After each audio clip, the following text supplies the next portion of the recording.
Good Gabs, sponsored by Skillskin, a nonprofit organization empowering individuals with disabilities through employment. Hey, good morning, everybody. Today we have Sarah Lickfold, the incoming Executive Director for Transitions. Sarah, thanks for joining us. Absolutely, my pleasure. And Sarah, it's just nice to see you. How's your world? What's going on? It's busy. Tell us more. What are you getting into? Well, it's busy already as development director at Transitions, and sort of now I'm starting to go to meetings and mostly meetings for executive director goodies. Oh yeah. Did you all hear about that? Did you? Sarah Lickfold, the new executive director for Transitions. That's right. Oh! Yay. Yes. Yeah. Very excited to hear I haven't that. started yet. I'll start officially in end of January probably. And then my boss retires February 15th. So that's when Wow. it'll really drop. Well, yeah, a lot of stuff happening. Yeah. Yeah. But in the meantime, I've got time to start getting into the mix and actually working on things that I'm planning to do. Absolutely. Yeah. Well, a storied organization. You've had your hands in, the Spokane community for a long time. Mm-hmm. How long? Well, 5 years. I'm going on 5 years. In February, actually, oddly enough, is when I got hired originally as development director. So February, 5 years later, is when I started as executive director. And I'm from Eastern Washington, but I'm not originally from Spokane. So I've only been in Spokane a little over 5 years. What town? I'm from Omak, Washington. Omak. Yeah. Shout out to the Okanagan County. And a beautiful valley heads all the way up into Canada if you haven't been up there. It does. I hear it's a nice wine country in Canada. Uh-huh. Yeah. It is. Has It's it made good its way wine. down into Washington yet? It has. Yeah. Even Omak has this little winery that's actually really delicious. Nice. They do a really nice Yeah. job on. And then Chelan, of course, has amazing wine. So it's a good area. Yeah, that whole part of our state. I used to travel up there when I used to sell medical supplies. The One Lone Hospital up there. Yeah, So, yeah. Yep. Hang out. I wish I remembered the name of that hotel, but it was right across from the Walmart when the Walmart wasn't there, and it was kind of a shanty. That was a while hotel. ago. Oh yeah, but I enjoyed it up there. Pre-Walmart? That's Yeah, pre-Walmart. I barely remember that. Yeah, but good place to be. So, well, tell us, how'd you get to Spokane? Oh gosh. How'd I get to Spokane? So I will back up slightly on that answer. I had been in the Peace Corps. So I was in Peru for 2 years from 2015 to 2017 doing community economic development work. And I, at the end of the Peace Corps, you're like, what do I do now? You just had this life-changing experience. You're pretty much a different person than you were when you started out, all in good ways, hopefully. And you're like, okay, well, what do I do now? And so I thought about it, and I hadn't seen my family for 2 years. They weren't able to visit me. I couldn't afford to come back. Right. Just as some trip, I did see my sister. She came and visited me, but she's the only family member I saw for 27 months. So I was like, I think I want to be near my family, but not too close. Right. This makes sense. So Omak was not really in the consideration for me. But Spokane, my brother lives here with his kids. But my mom and dad and my sister and her family are in Omak. So I decided on Spokane, way more opportunity than Omak, good sized city. Yep. It's changed a lot in the last, 20 years. Well, I'm sure, but I remember as a kid coming to Spokane, it was the big city. Right. This is where you come to shop. To the mall. And school shopping. Yeah. And going to all the thrift stores, we didn't have that in Omak. So we're like, woo! And never really wanted to move here based on what I saw as a kid. But as an adult, when I came and visited and checked it out, it had like gotten way cooler. Yeah, it did. Yeah. It got super cool. So I'm like, all right, I feel the vibe. I can get into this. So I came over here. And was transitions like the first job that you had when you got to Spokane? Sort of. It took me about 6 months because I was able to take the time to really look for a job that I wanted. Nice. I didn't That's apply. a blessing. Yeah, it is. Yeah. It is. It's a big deal. I wasn't just applying to jobs out of desperation.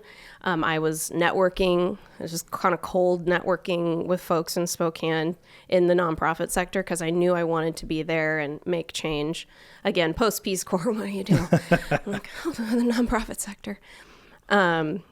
So I was delivering newspapers for a while because you got to do what you got to do. Absolutely.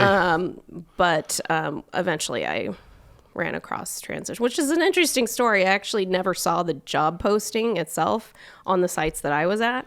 Okay, there's a story here. We want to hear it. Well, I started volunteering too for nonprofit events. So I ended up volunteering at the Pumpkin Ball. And another volunteer there worked at American Cancer Society and had volunteered at one of Transition's programs. So she got emails and she's like, hey, this job is open. You should check it out. She sent the info to me. And I had just met this person that night. Wow.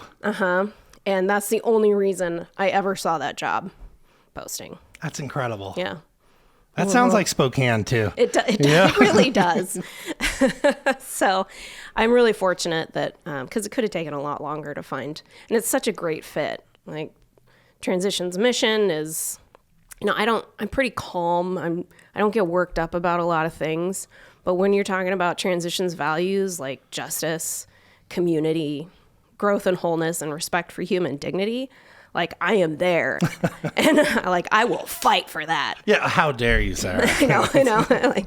Like I will get passionate. And the mission is to end poverty and homelessness for women and children in Spokane. I'm like, I am there too. That's perfect. So really just great fit. And it's a great organization. I work with awesome people. So, well, maybe tell some of our listeners, who haven't heard of Transition, some of the work that, you do. I know we're here at the Spokane Library today. One of my favorite traditions when we're here is to go downstairs to the New Leaf Cafe and get a coffee. Yes. That's in support of jobs. It's in support of your organization. Like, I love it. And if you get to know, the barista that's behind the counter, they got some great stories. Yeah. Some intense stories sometimes too. So New Leaf is one of our 6 programs. Transitions as a whole, like I said, works to end poverty and homelessness for women and children in Spokane. So with the New Leaf Kitchen and Cafe, we have a job training program that goes, you can do barista training at the cafe, or you can do catering, like a catering kitchen program at our kitchen, which is at the Snap building on Wistox Way near Spokane Falls. And they're both different programs. So, it just depends on what you're looking for. If you want the customer service experience and that side versus some of the more kitchen cooking. Yeah, back of the house. Yeah, back of the house. Yeah. And it's low barrier. So we get a lot of different folks coming through who maybe can't find a job because of lack of experience, because maybe they were a stay-at-home mom for several years and need some of that work experience. A lot of women who have experienced domestic violence and were at home for a long time and now have gotten out of that. We've gotten people who've been released from jail and prison, and holy cow, it is really hard to get a job when you have a record. It is really, really tough. So they're able to kind of come through our program, and we have a lot of relationships with local employers that trust us and what we do, and so we can connect people with jobs that way. And tons of barriers, homelessness, of course. Yep.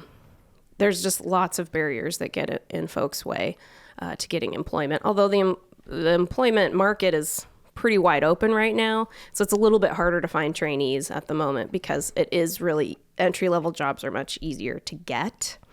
That seems like a good thing, right? It should be, right? Yes. I know we're experiencing that at Skillskin. We Yep. We exist to, help people with disabilities find employment. We employ a lot of people, and it is getting harder and harder to connect with those folks because they're being employed in the community. Yeah. And it's a good thing. It's great. But yeah, it's like, okay, well, what do we do? How do we, don't you need pivot me anymore? No doubt. Yeah. So, okay. I got a question for you though, on the catering side of things. Sure. So let's say I have a lunch or a dinner. Can we engage with you to cater that? Yes. Okay. Mm-hmm. And just call. There's information on the website. Sometimes we have the capacity, sometimes we don't. It's a pretty small operation at like right now. We're still developing that arm. But yeah, we have mostly it's usually lunches or like appetizer items and things of that nature. We have a really great chef. That's awesome. Who's very creative. So, well, we hear it on, this podcast from time to time. It's like, well, how do I engage? Well, there's a way right there. There's a way right there. Do you have a lunch? Call New Leaf to see if they have the capacity to help. Yeah. What other programs are you doing? Oh gosh. Yeah, that's just one. Right. And we barely even touched on the cafe, which is here in the library. We do have another cafe location at the YWCA, which is a really great partnership. It's closed until January sometime. We're figuring out some product because it's in the YMCA building, the gym. We're like, we probably need to adjust some of our products for like healthy eaters and whatnot. That makes sense. Yeah. So we're doing some surveying over there. That's just good business, right? Totally. So that's our job training program. And then we have, which one to go to next? We have a plethora of housing programs that act in different ways. So we have 2 transitional housing programs. One is for moms with kiddos. It's called TLC. And then the other one is for single women who don't have kids with them. They might have kids, but they just don't have them with them. That's called Miriam's House. And transitional housing, we don't have a lot of that in Spokane. Right. So it's really nice to have some available in the area. It's a best practice for survivors of domestic violence. So that's really a huge portion of the population that we're serving at those 2 sites. Can you help us understand, that why it's a best practice? It's a best practice according to the HUD, the Housing and Urban Development. And it's just because you got to get folks out of that situation really quickly.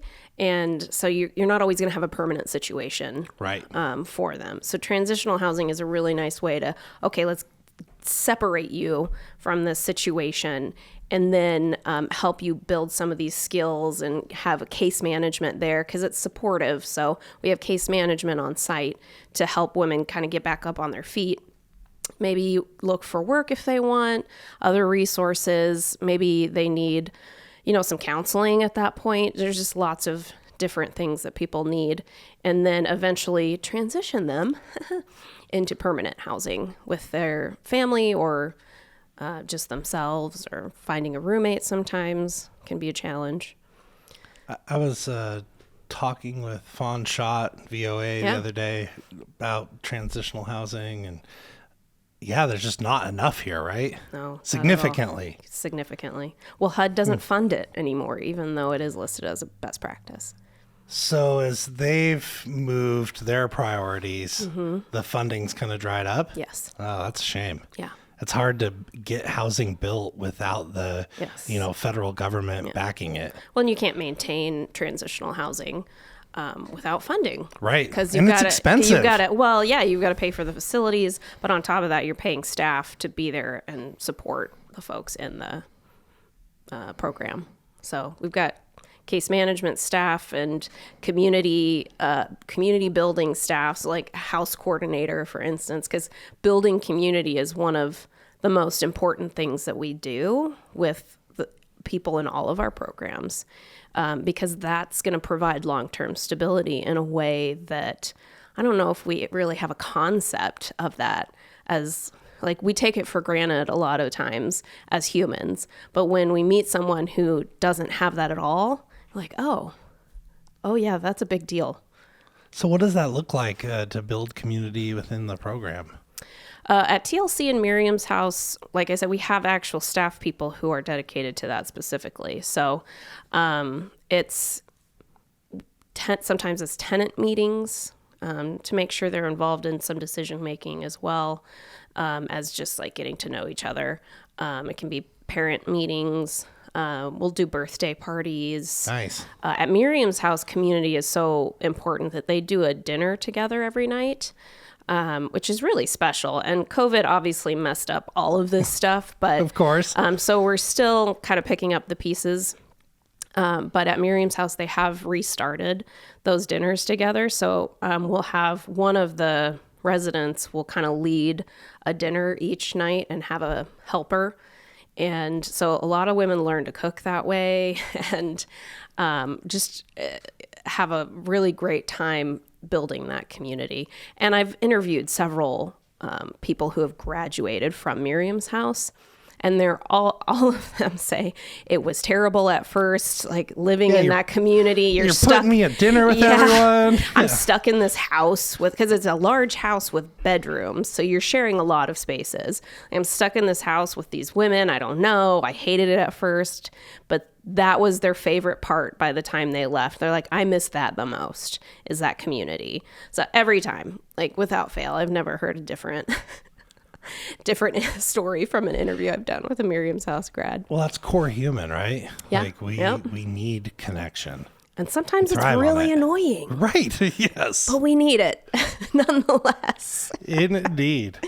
Well, that's incredible. I know I think about it for my own self. It's like, it's nothing to just, walk down the street and, say hi to my neighbors and, maybe like I was shoveling someone's, driveway the other day and it's just, I do take it for granted. Yeah. And I have those connections and can, pick up the phone. Yeah. Yeah. Well, it's easy to do. It's just kind of, if you've had it your whole life, you don't kind of think twice about it. So think twice. That story. Yeah, think twice. You heard it here, everyone. You heard it here first. Yep. Probably not first. So those are transitional housing programs. And then also in housing, we have a permanent supportive housing program called the Homeyard Cottages. This is one of a kind. They're 24 cottages. They're little houses, each 1,000 square feet and under. 15 of them have solar panels, but they all have really high efficiency equipment in them.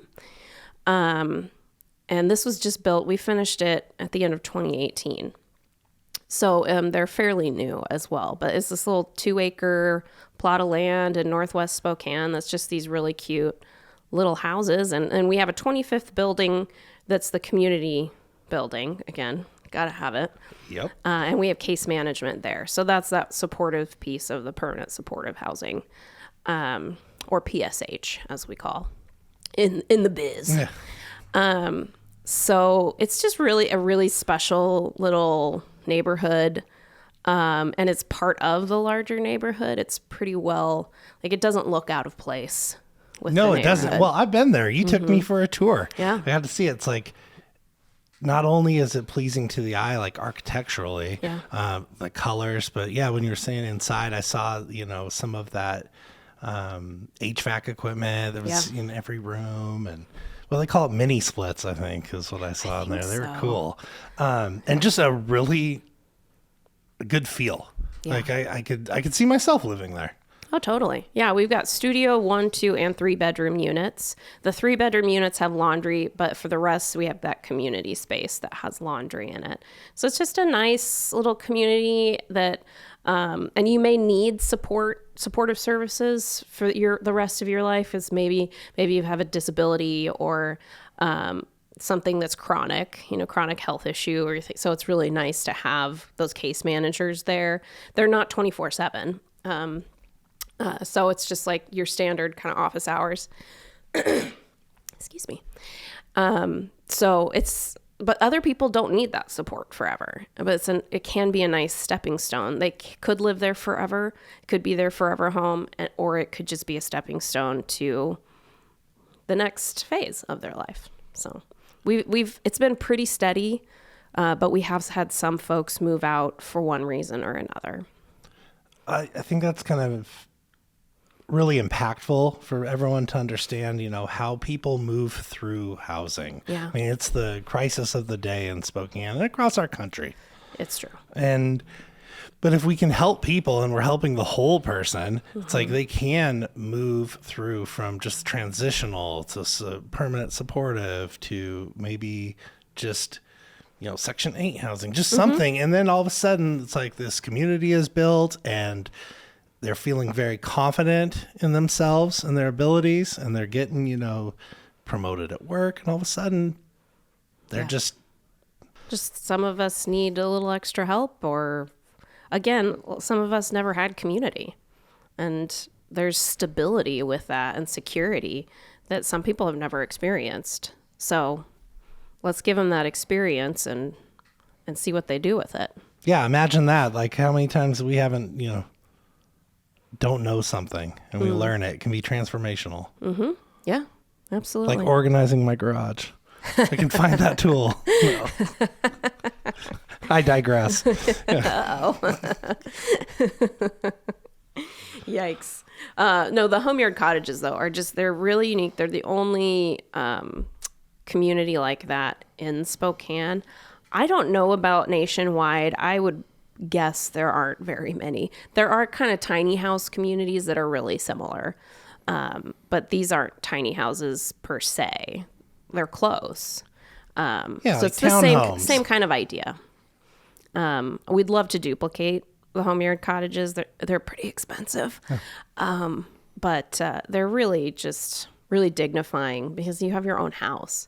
Like, you don't have to share walls with anybody, which can be a really big deal. I don't know if you remember moving from an apartment to a house.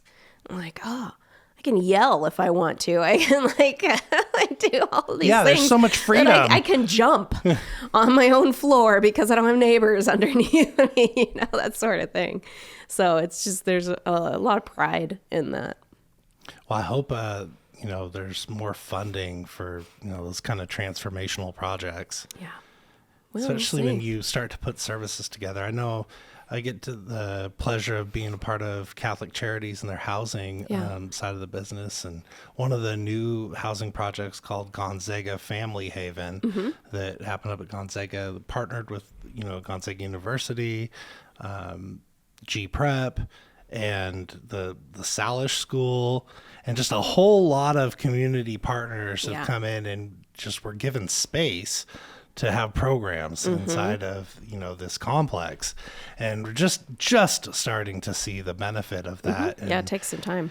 And it was light bulb for me. It was, you said it's community. Like I was thinking of services, but it's not that. It is building community and connections and networking out. And we're hearing stories about people finding employment through those connections. And that's gotta be the model. I think so. And Transitions does community well. For sure. Yeah. And it is one of our values. So, we just make sure everything we do has that in it. But in housing, it's really vital. So we're trying to do that too. We partnered with Community Frameworks. They own an apartment complex called Cinto Commons that opened up about a year ago. And they brought us in to be the case management because we're really good at it. And they were our developer on the homeyard cottages. So they saw how well it worked there. Yeah. So we have a case manager and a half at that location helping out with, they set aside 20-something units for permanent supportive housing for the chronically homeless population. So it's definitely a challenge at first when you have all of these new people all at once. It'll eventually settle, but it's an interesting kind of experience and maybe experiment because it's definitely an avenue that Transitions could pursue because case management is like we have it at all of our sites. That is what we do. And you see the benefit. Yeah, because it's a one-on-one experience, which is what every person experiencing homelessness needs because they all have a different story. They all have different barriers. They have different reasons for being there. Like every individual needs that one-on-one attention, goal setting, etc. and love and community, Imagine that love. And and the peer support that comes with community as well is a big deal for what we do.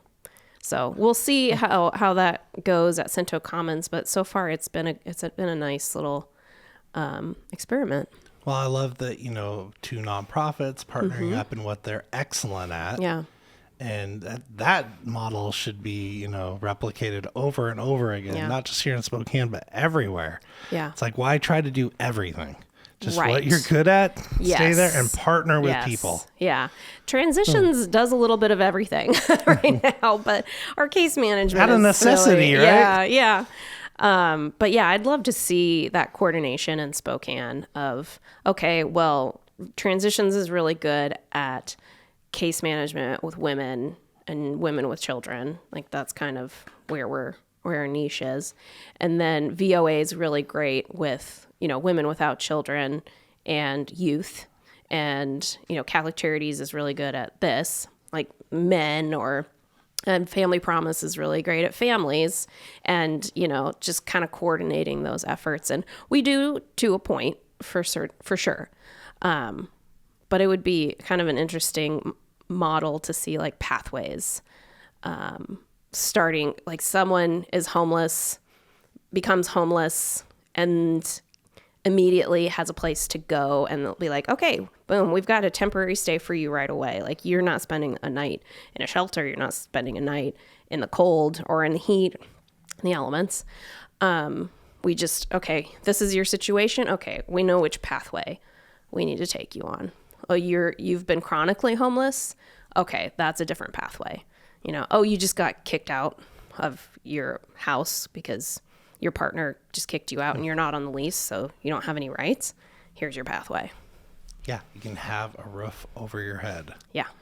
And each organization who's, specializes in that person's journey, boom, we can just partner with them. Oh, you're a mom with two kiddos? Transitions is the pathway for you, And again, to a point, we do that. But in Spokane and probably in the rest of the country, I mean, the nonprofits are working really, really, really hard. And there's so much that sometimes it feels like you're on a hamster wheel. Sure. You're just going. So it's hard to get that coordination sometimes because that does take some upfront work. It would take a good amount of time to have a system in place, other than there's a coordinated entry system, of course, that I believe all of those organizations I mentioned use. Well, it takes a real commitment from an organization to kind of be open too about what you're excellent at. Sure. And I don't know, it's a human nature, like territories and what you're going to do. But if you're really trying to move the needle, it's like everyone's just got to commit to that. Yeah. I think there's some conversations happening. That is exciting to hear that. Yeah. Between the city and the Hello for Good group, there's some conversations happening. So I'm excited to see what kind of comes out of that. Well, we had Chris Patterson here a couple months ago, and he was alluding to some of that as well. So that's good. Yeah, nobody knows actually what's going to happen, but I guess that's part of the excitement. Totally, one foot in front of the other, right? Until something goes, and when things don't work, we just redo. Yep. New iteration. Try again. Any other housing that you're a part of for transitions? Not currently. Those are the main housing aspects. And then we, of course, have Women's Hearth. Well, before I go to Women's Hearth, let me just mention Educare, because it's kind of attached to housing, but it is its own program because it's childcare and licensing and all of that. So it was really important for us to have because of the families that we have, and there's so many. Childcare is one of the biggest barriers for women, and I don't have to put a socioeconomic status on that. And it's one of the most challenging barriers for women, period. So it's really nice that we have that. It's women pay up to $50 a month for childcare at Educare. Wow. And some don't pay anything. So and the average. It's incredible to be able to run a program like that. And it's trauma-informed care, so the teachers know how to work with these kiddos who are already, they already have kind of symptoms of some of those accelerated childhood. What's the E stand for? ACEs. Experience. It is experience? Oh. It's not accelerate. I got the A wrong. The ACEs. You know what the ACEs are. So the kiddos are already experiencing symptoms of the trauma they've experienced. Adverse childhood experiences. That's the one. So it's really nice to be able to mitigate that. Young. Because honestly, if the world would take on childcare, we could change the world. Because if kiddos are being raised from infancy to 5, right, is a really critical time period in our development as humans. And if we could get that right for kids, that could change the world. Truly. Well, yeah, you can take a whole generation of people, take out or deal with a lot of trauma, help them through this. Mm-hmm. How could it not? Yeah. Oh, people have healthy coping mechanisms? What's that? Yeah, amazing. I know my brother, he talks a lot about childcare and some of the stuff that Spokane County is facing. And I know the Workforce Development Council here in Spokane, they just got a grant for over $2 million to help, organizations, and I think like yourselves, right, to be able to bolster this. Yeah. We even said it's not enough, Steve. Like we need a very big commitment to this that's really not a long-term solution by any means.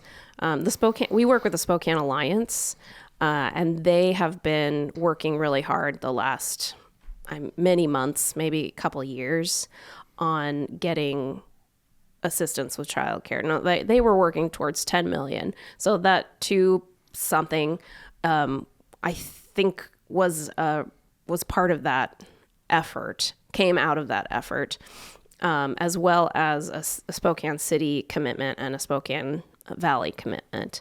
And they didn't hit, I think they all together it was about 6.2 million, which is a great little nest egg to get things started, to work on, mental health for teachers as well as kids, because the teachers went through a lot during COVID. Right. So they're realizing everybody needs some mental health support there. And then like paying teachers living wage, at least, because a lot of preschool teachers or childcare workers do not get paid well at all.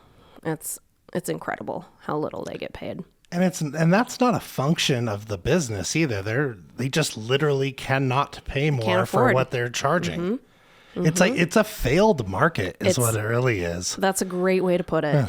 Yep. We tried to, let the markets, run childcare, and it just didn't work. It didn't work.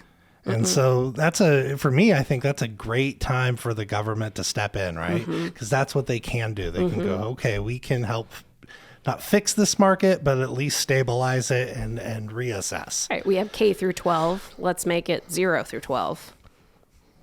Why not? Why not? That's a big idea and worth exploring. Yeah. Yeah. I think that would be, I just think that would change the world. Period. I'm with you, Sarah. I mean, it would take some time, obviously, but, I'm willing to, put my money in it and my time in it. And I don't have kids, but I see that value there. And I can see, I want our country to be successful. I want the world to be successful and for humanity to be successful and healthy and vibrant. And our future is not certain, but if we put our money where our mouths are and actually invested in childcare, I see hope for the future in a way that, I wouldn't without that. I like your dream. Let's follow it. Boom. Let's go. Yeah. If you're hearing this today and you have some ability to help change this, help us. This is a good dream to get behind. Yeah. If you're passionate about childcare, get in the fight. Get in the game because we need it. Otherwise, and there's equity in that. It affects market, everyone. Yeah, that market is going to crash. I claim it already has. Yeah, that's probably fair. Yeah. COVID really did that for us. Yep, 100%. There's a big bright light, and let's not ignore it anymore. It was already in a really challenging situation, and now it just hit it really hard. So, educare is really important. Yes. And I love that we have that.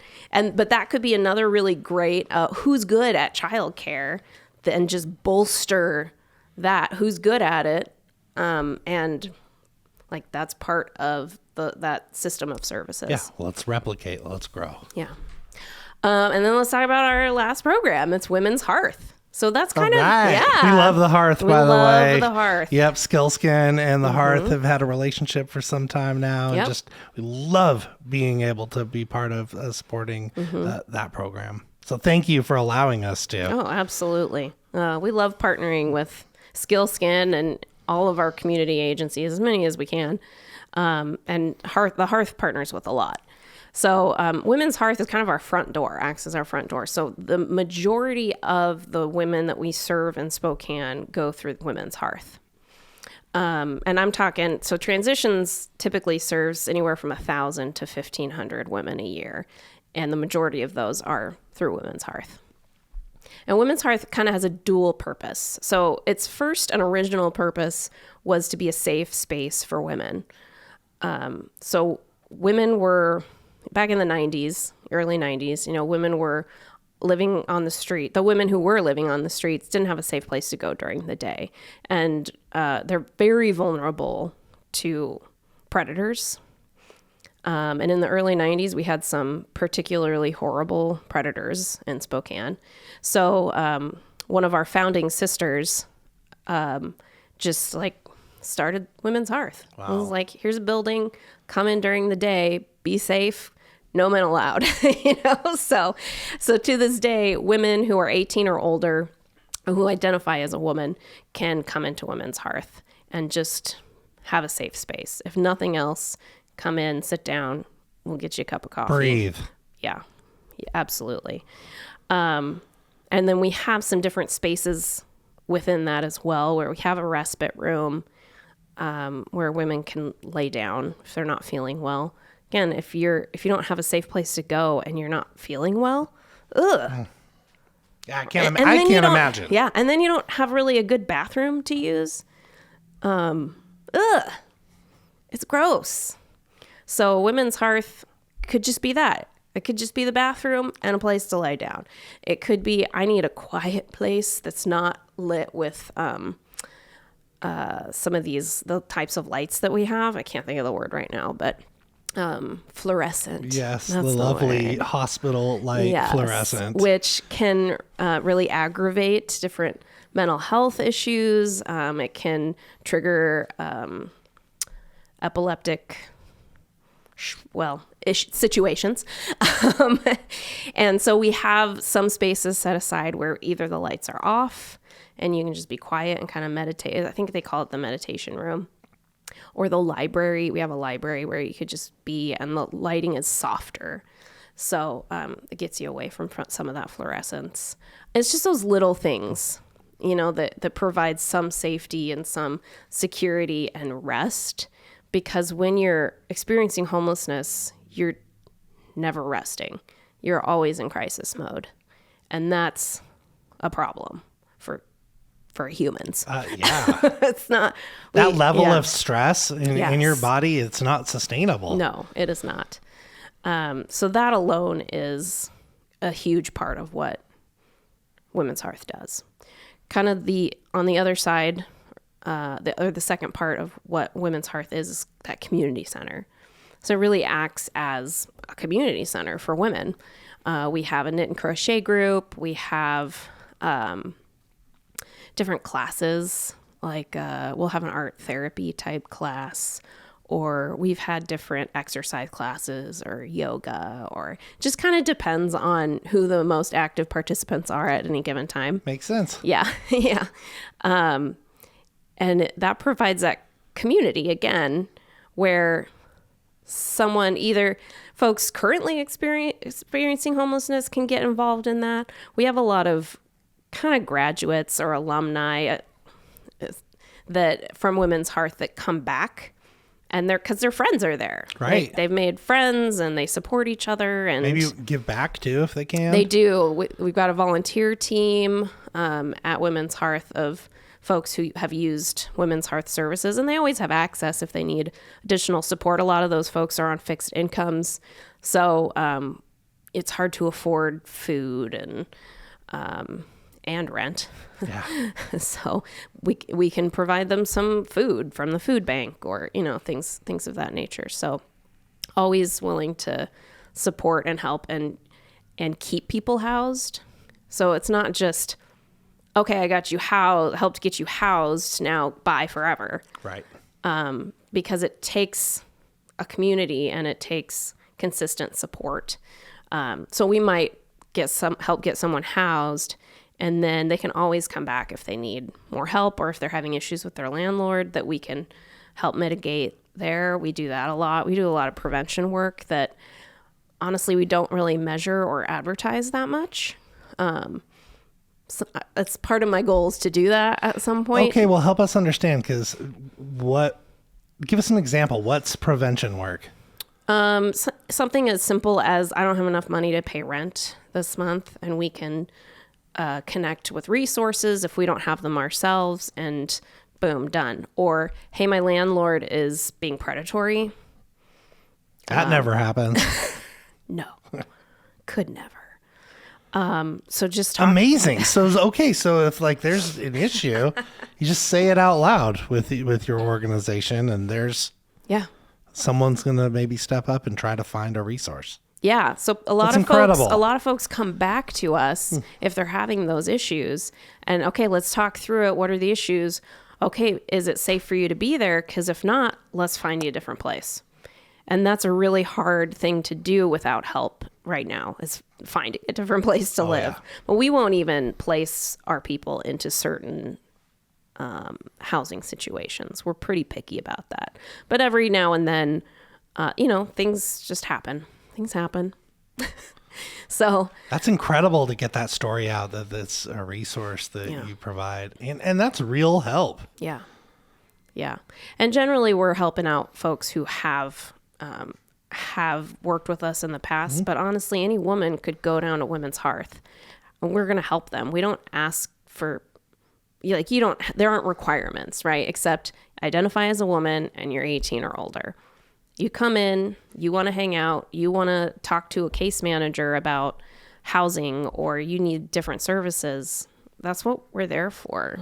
We're not picky. It's incredible. At least we try not to be. We are picky about some things. That's good. Well, that's when you're moving towards excellence. Absolutely. Yeah. Absolutely. So Women's Hearth is a really special place. And I really encourage people. We haven't been doing a lot of tours, but I kind of am getting back into the flow. And we could definitely do tours of Women's Hearth because it is just really special. And we've done walking tours with Hope House, which is a VOA program. Because, again, it's just really special to see that relationship between Women's Hearth and Hope House, and how we really work together to help these women in a meaningful way. It's incredible, Sarah. Mm-hmm. I know just being able to witness some of the work that you and your organization are doing, it's just... Spokane, we are fortunate. Yeah. Very, very fortunate. Well, Transitions is an awesome organization. Yeah. I feel fortunate to get to work there. So I just, whenever I think about it, it's hard work. So some days I'm less grateful than others.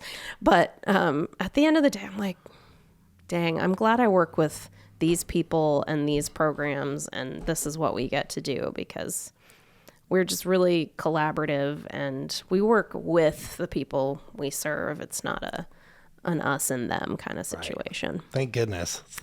That is the model. Yeah. Yeah. What's happened in other countries? You said 27 months in Peru. I did. What does homelessness look like there? Oh, man. Poverty just looks different in general. there in Peru. So I could survive, well, not more than survive. I could even travel on I think it was anywhere between $300 and $350 a month. Yeah.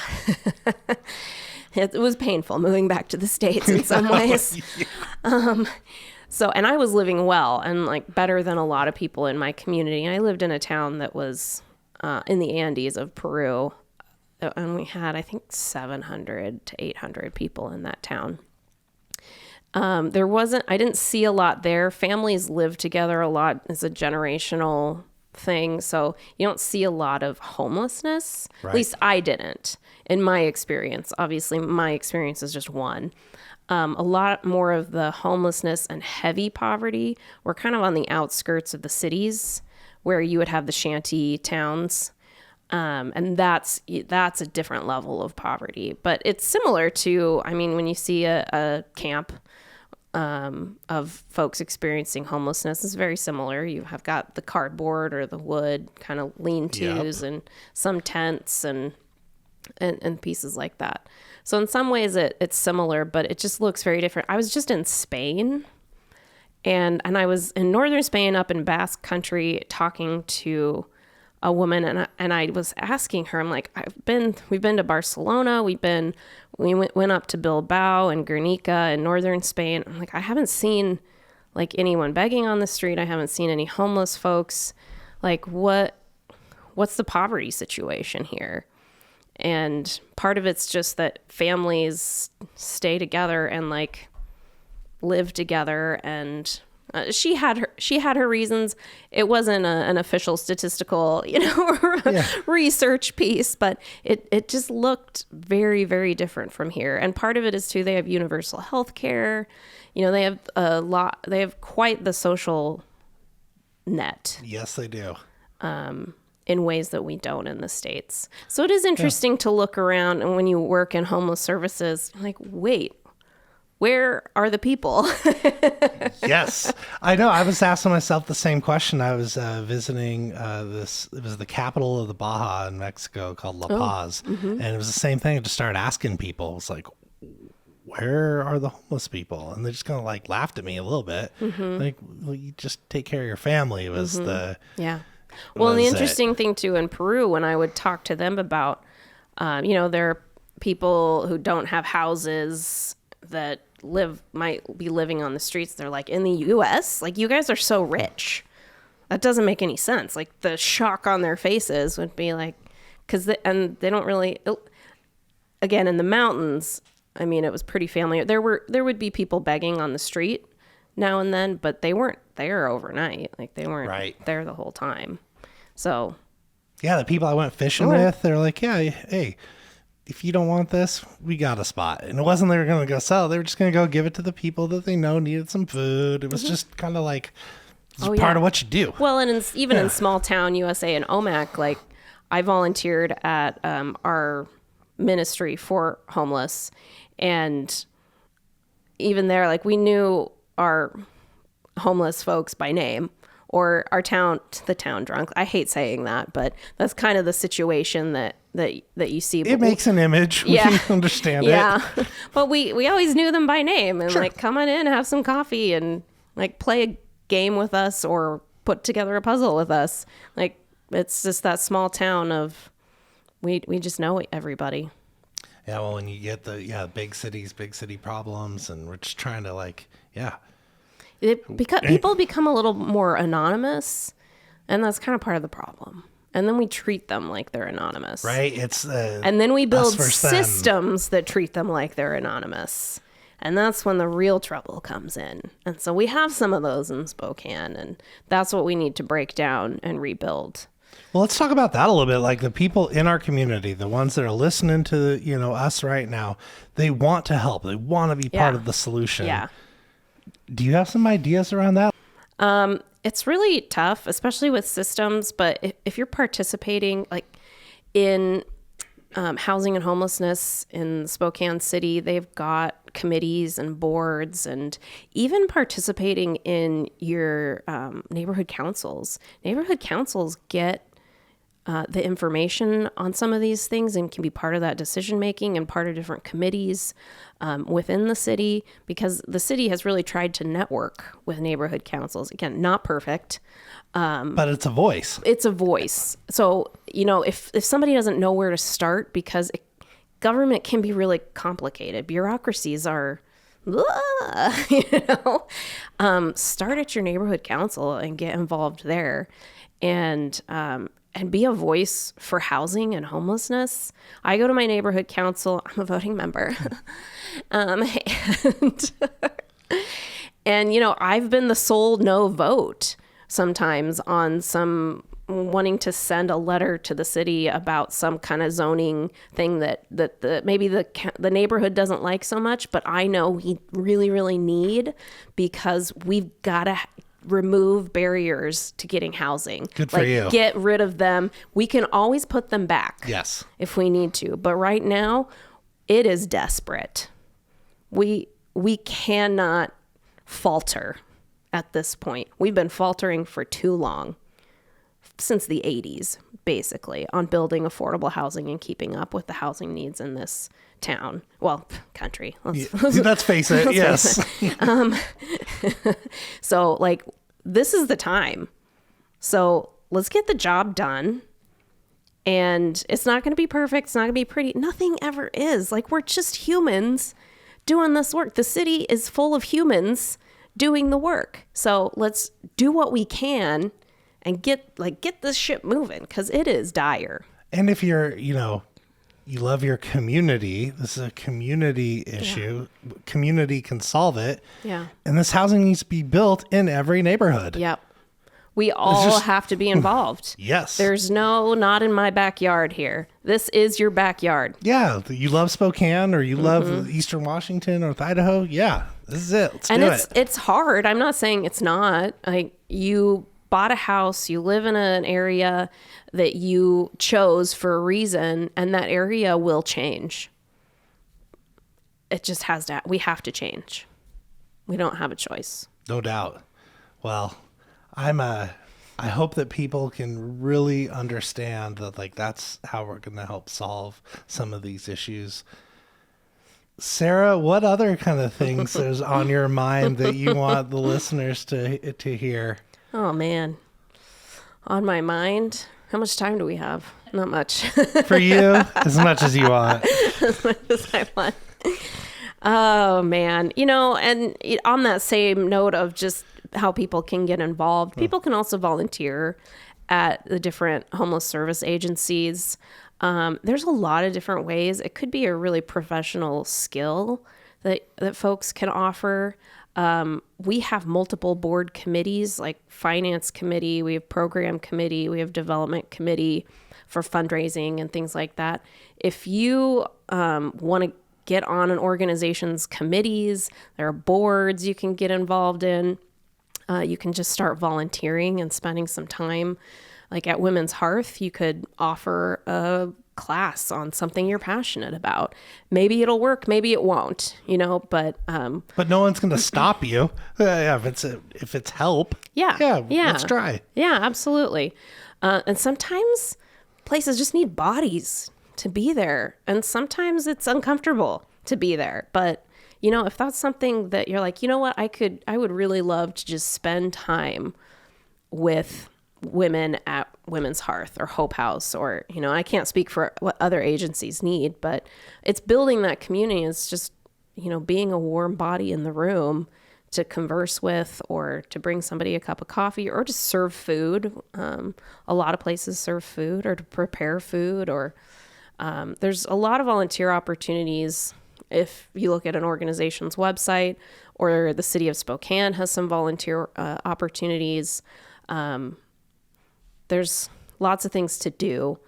If you don't have time, we'll always take your cash. Naturally.